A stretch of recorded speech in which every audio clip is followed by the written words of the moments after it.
What's up guys, welcome back to my channel. In today's video I'm going to show you a quick and cheap way to make your YouTube videos look like this instead of this.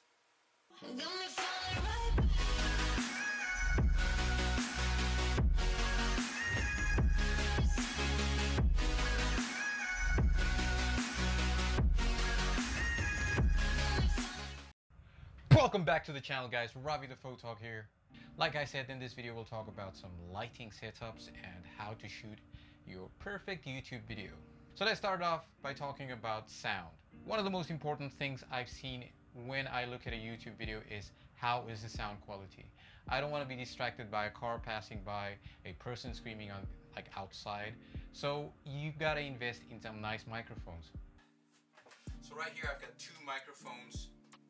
One is the Rode Micro Video, what is it called? The Video Macro. Cool little microphone which you just place on top of your camera. This is directional, so if you're putting it on your camera and facing it towards you, it'll pick up what you're saying while attached to the camera. The other one is a cheap little lapel mic that I got, I think a couple of months ago. And yeah, you just, like I said, it's a lapel mic. You just attach this to your shirt and connect this to a recording device. This one is made for a smartphone. I got a cheap little microphone at a dealer right here in my hometown. Sold me a nice little lapel microphone, and the sound is not that great, but it works. The other way you can go is buying a nice cheap microphone for your camera. Rode makes really nice microphones when you're doing vlogging and stuff. I have a Video Macro that's on my camera right now that I'm using for backup sound in case this sound is really bad on my microphone. Get yourself a nice little cheap shotgun mic. They go for about $100 US, or you can get some nice cheaper ones if you don't want to get the Rode. There's a company called Booyah. I'll put the picture right on here. I don't know what the second thing I want to talk about is background. Like you saw in the first video I did, there wasn't any background, there wasn't any separation, there's nothing happening in the background. It was just plain background with a wall. So by adding a little bit of something that has to do with what you do, or just something to make the frame look really interesting.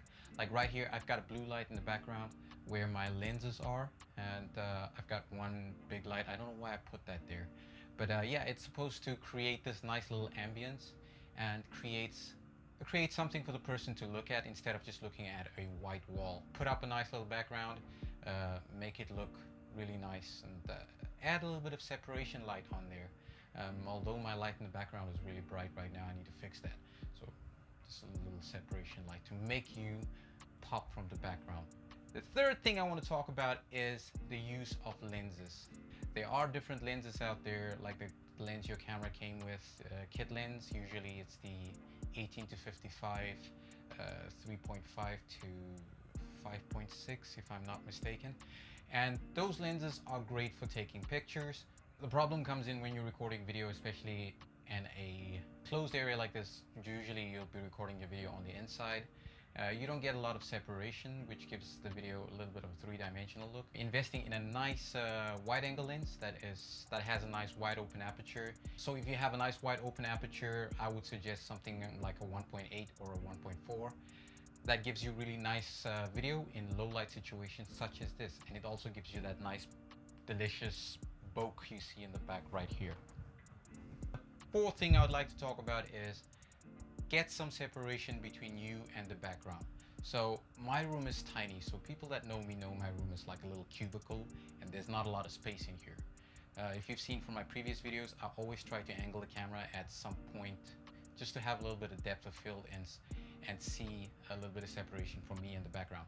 So right now I turned my camera and put my camera in one corner of the room, and that is the corner in the back over there. So my camera is literally placed up against the wall right now, and this is the separation that I'm getting because that wall right there is further away from where I'm sitting. So you see a little bit of blur as well. So put some distance between you and the background. Just make it look a little bit three-dimensional instead of this flat wall behind you. And also, just to add on lighting, I have a light right next to me over here. It's like a huge softbox that's just blowing light at me on this side, and then I have a little bit of a dark shadow on this side. I did that intentionally just to give me a little bit of a dramatic feel, like this three-dimensional shape in light as well. So where you place your light is also very important. People that do beauty videos always have the light right above them. Give that nice, what do you call it? Clamshell lighting, so it lights them uniformly from the front. So it all depends on how you want your video to look like. I went with a more dark and moody look because I want to have that dark and moody look. So we all know we can't afford all this fancy big lights and like expensive stuff. Just go around your house, find a little lamp, put a little bit of a white paper in front of it, and use that as your key light. You don't have to have the fanciest lighting setup when you're recording YouTube videos. Just create that nice little ambience when you're recording a video that it can follow the theme of your YouTube video. Like for example, mine is having cameras in the back, and I'm talking about cameras and stuff. So yeah, that is a nice little tip right there. Put a little something in the background. So as you can see, I've got something in the background, which is basically just these Christmas lights. So it's one of those Christmas lights, neon lights that people buy to put up during Christmas, like on their houses, that flicker and do fancy little programmed stuff. And one other thing I want to talk about is your white balance. So if your white balance does not look right and the whites do not look really white, it makes the video look a little bit janky as well. I've seen some videos where the white balance is so off and everything just looks blue, just like this. And some videos where the white balance is so warm, it looks like this. Just by using something like a white sheet or investing in a little something like this. This is a quick balance from Impact.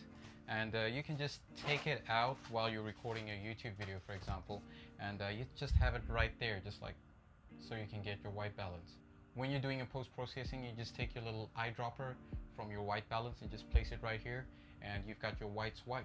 So just invest in a little something, or use anything that's white, that you know that is white in the video, and just use your eyedropper, press on that, and it'll give you a estimated fix on the white balance, so it wouldn't look as bad.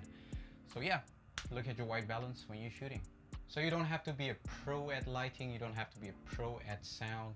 Just look at what looks good on your camera and make those little adjustments, work up to it. It doesn't have to be immediate. And yeah, you can get some nice footage out of your camera instead of just putting yourself against a white wall and shooting a YouTube video. Thanks for watching, guys. Feel free to subscribe if you liked the video, and yeah, I'll see you in the next video. What is going on, guys? Robbie the Photog here. Pip pip cheerio.